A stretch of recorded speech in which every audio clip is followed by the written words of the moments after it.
Welcome back to the clinic. I'm Doc. Today's patient, Halo Campaign Evolved.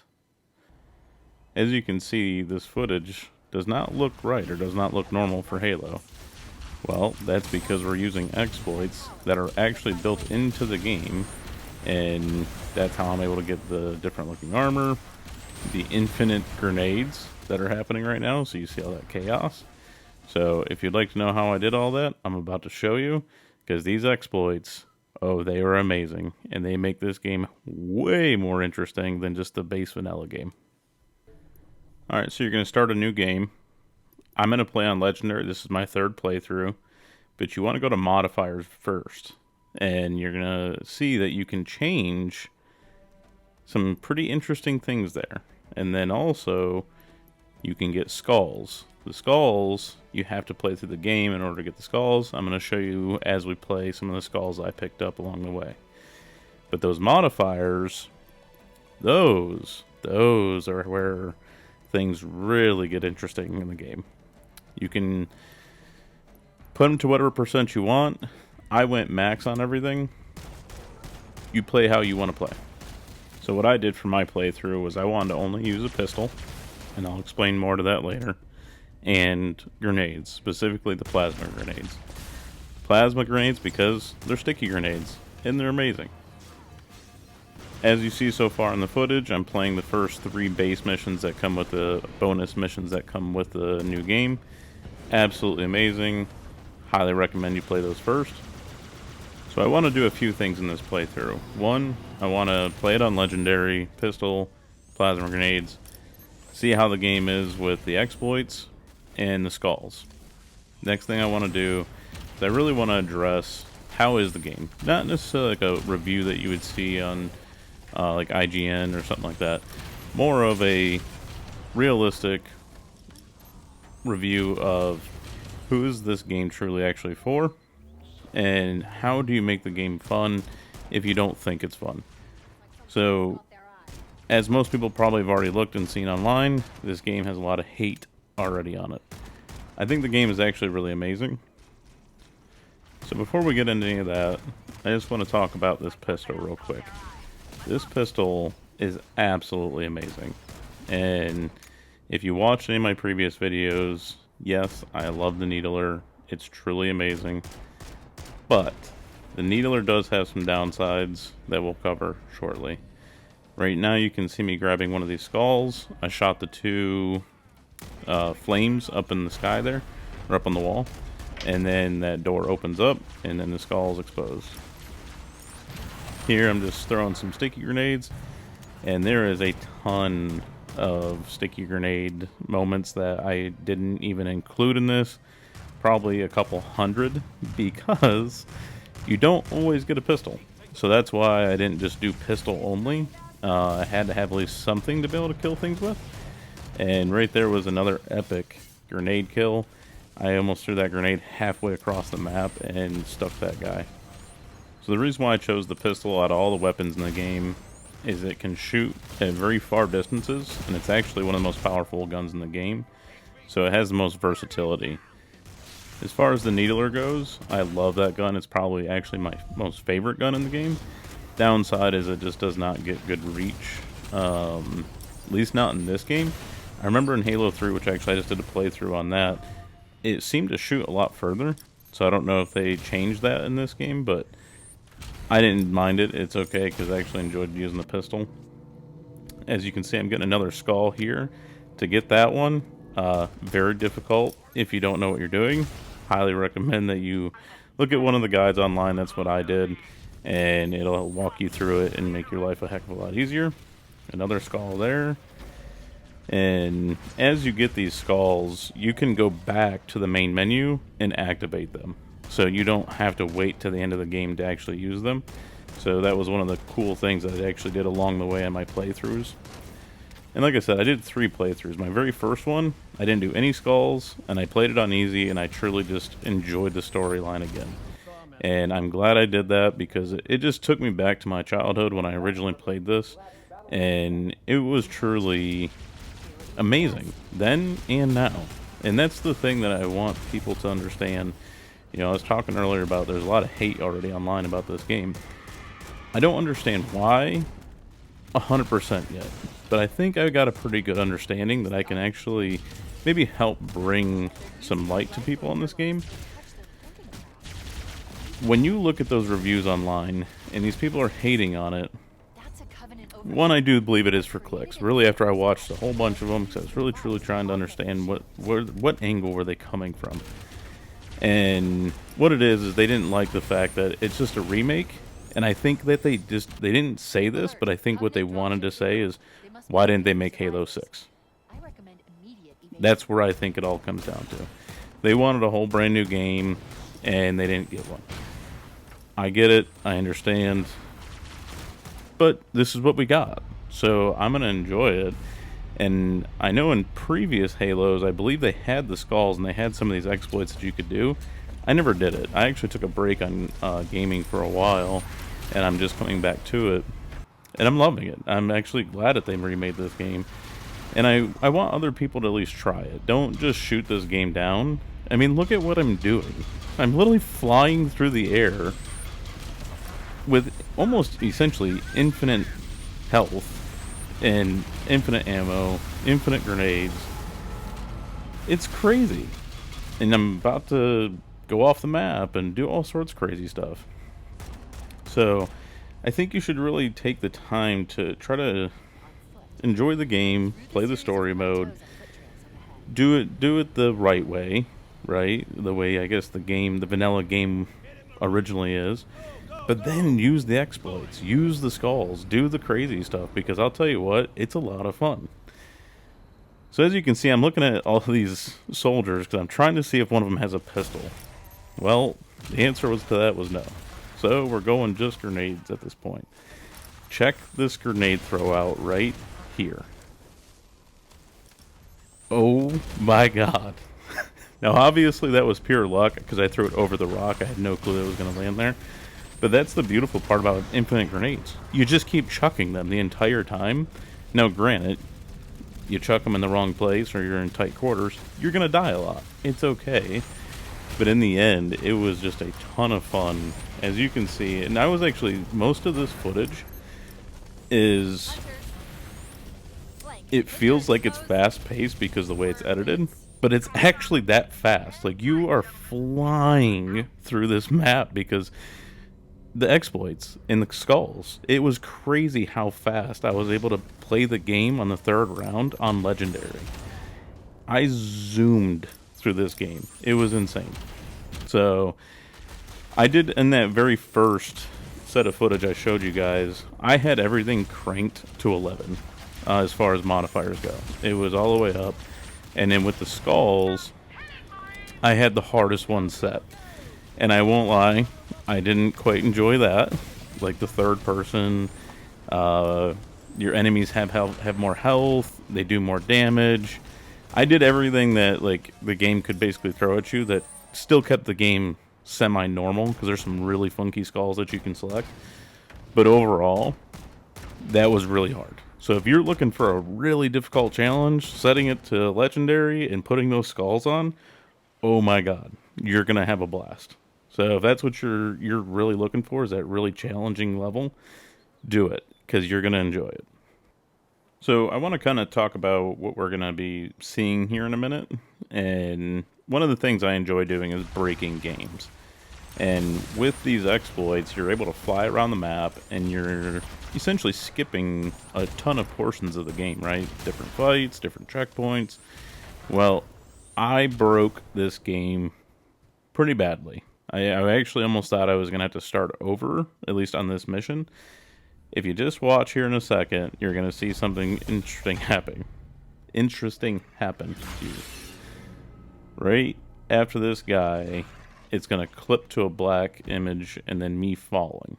Well, unfortunately, what happened was, because I skipped so many checkpoints, once I got to that point, it would not let me get past that. So what I ended up having to do is go back and restart from that mission, which is what I was afraid I was going to have to do. But no worries. I went through and I just hit all the checkpoints. And then once I was able to, get back to that point again, I did not skip over that last checkpoint. And that was the checkpoint that I kept missing because I was literally just flying over it. So if you are going to do this and you're going to do what I've been doing where you're flying around the map, I highly recommend you hit the checkpoints because the game does not like when you miss them. And I'm about to actually have a similar thing happen here in a moment where the game wants you to grab a Banshee.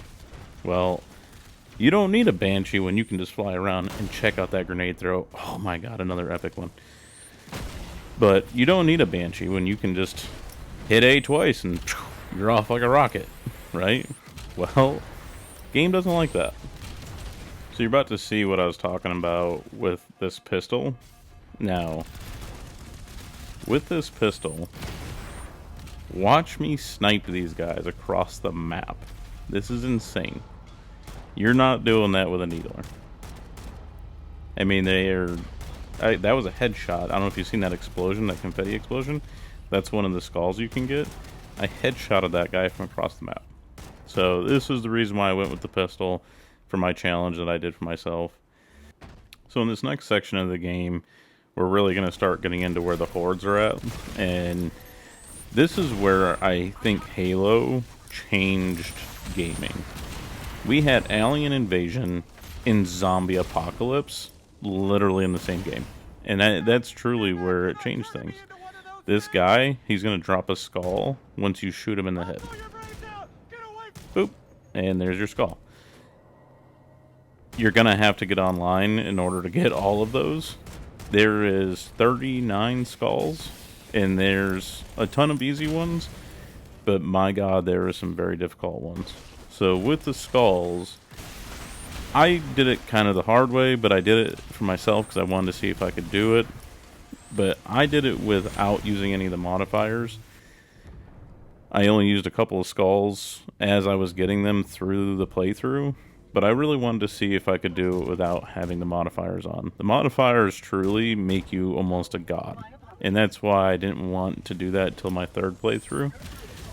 Right here, that little dude, I don't like that guy, as most people probably don't, but he's just annoying. I don't like his the way he acts, which is, I think, the whole premise of the game and why they did that. But this section right here, I broke the game again. So, essentially there's 4 levels, and that dude unlocks each level as you go. So, what I did is I jumped up on this window, and I kept just trying to squat and jump through this wall. I actually eventually get through. It takes me a minute, but right there, I get through the wall. And what happened was because I did the flying thing, I skipped over a bunch of stuff, and I missed a bunch of checkpoints. The doors wouldn't open. I was like, oh my god. And you gotta think, like, you're fighting hordes and hordes of zombies going through this point. And I was like, man, I am not going back. Well, I got lucky. So after sitting there for almost like 30-40 minutes trying to clip through walls, I finally got through one. I was able to get back to the entrance, and then luckily that dude freaking finally opened that door. So I was able to just jump across and go through, and then I was done. Now, I don't know if you guys have seen that part there where I threw those grenades up at those, I forget what they're called, but they shoot the little lasers. That was hard. So you guys got the fast version. That took me a minute to hit those guys with grenades because once again, you don't always get a pistol. So like I genuinely did not use any other guns. We're getting pretty close to where I was talking about that Banshee, and all you need to do is just grab the Banshee, and if you want to use the Banshee, just use it. You're not even actually going that far on the map. But I just got up in the air, jumped out of the Banshee, and then just started flying. That way I could just keep on going. So in this next section, this part almost made me quit. Because I ain't gonna lie, I was trying to challenge myself a little too hard. And I probably should have just put the modifiers on, but man, I just didn't want to give up. So right here, it's Catch Me If You Can, and this section, oh my god, most aggravating section ever. So, obviously in this playthrough, you're seeing me do it with modifiers. I breeze right through it because I'm just flying. Well, in order to get the skull that you literally catch in midair when you go up into the ship, Yeah, you can't have it on. And you have to do it on heroic or legendary. So just keep that in mind when you're trying to go for this skull. But it is almost impossible if you're not using modifiers. It took me 40 tries. And it's because every time you think like you can like just get past these guys, they're blowing up, there's freaking cannons shooting at you, there's just all sorts of crazy stuff happening. And I forgot to tell you, you're on a time limit, by the way. So not only do you have to do all of that on heroic or legendary, you're also being timed. And then right here, you're going to go up, and then you got to hit X to grab the skull on your way up. It's insane. But I had a lot of fun. It almost broke me, but I broke it in the end, and I finally did it. Like I said, I did the skulls on a challenge to myself to not do it with modifiers, and it was a lot of fun, and I really enjoyed that part. So as you can see, I finally get a pistol. Man, I feel like I've been playing without a pistol for almost half the game, but we finally got one back. It makes it a lot easier. What you're not seeing is how many times I died because I was using grenades, because I had no gun. And when you're in tight quarters like this, yeah, you die a lot. But it just made for a fun experience, and I cut all that out because it just would have made the video absolutely insanely too long. So finally got my pistol back. As we continue to truck through here, what you're gonna find is it seems like I'm like almost predicting, or I can tell like something's gonna happen. Well, on your third playthrough, you already know what's happening. Like, I knew where most of the enemies were gonna be. Like, and when you see me open up a door and I'm already chucking a grenade, it's because I already knew that there was gonna be something there. So as you play it multiple times, you get really good at knowing where and what's gonna happen at that exact moment. Now we're getting very close to where we're gonna find Captain Keyes. There's a skull in there with him. Well, in order to get that skull, you actually have to punch Captain Keyes in the head, and then the skull will actually come out. That was another one that I had to get online to figure it out, because I could not. It's almost impossible with some of these. The one was in the middle of the woods. There's no way I would ever found it. So I did use YouTube quite a bit on the ones that were not just in front of your face and you could just easily grab them. So right here you see me jumping on that Banshee. Easiest thing to do, come out the door, just stand there. Don't try and fight. Man, I messed that up like 4 times. Just stand there. It'll literally pass over top of you. Click X, and then boom, it cuts to the cutscene. So we're almost to the end of the game. They unfortunately took my pistol again, but I picked one up a lot faster this time. So really at this point, we're just cruising through. We got a few little things that we got to do to blow this ship up. And as you can see right here, we're actually blowing up the engines of the ship. And then what that does, eventually it sets off a timer, and then boom, and it eventually blows up the Halo ring. And then your way out, like good old-fashioned Halo style, boom, you're supposed to grab a warthog, and then you fly through the map, you know, trying to get off the off into a ship to get off the planet. What I did, just to make sure I hit the checkpoint, I jumped in the warthog, and then I got out of the warthog, and then I just started flying. And then boom, you eventually make it through, and then you jump on the ship, and that's it. And that's Halo. Now, there's a cool little cutscene here at the end with Johnson, and I like that they kind of threw a little tie-in at the end. But I hope you guys truly enjoyed this video. Please check out my other ones. I don't think this game deserves the hate that it's getting. It's truly a really good game. I get it. It's a remake, remaster, whatever. I don't care. If you enjoyed the video, please hit the like and the subscribe. It really helps the channel. And I hope that you guys will come back and see more of these videos. I'm trying to do more exploit videos and things like that. I know they're a little bit more interesting than just gameplay videos. And this game comes with them built in. I love it. And I'm actually working on some other games right now that also have built-in exploits. So I hope you guys will come back to the channel and watch those.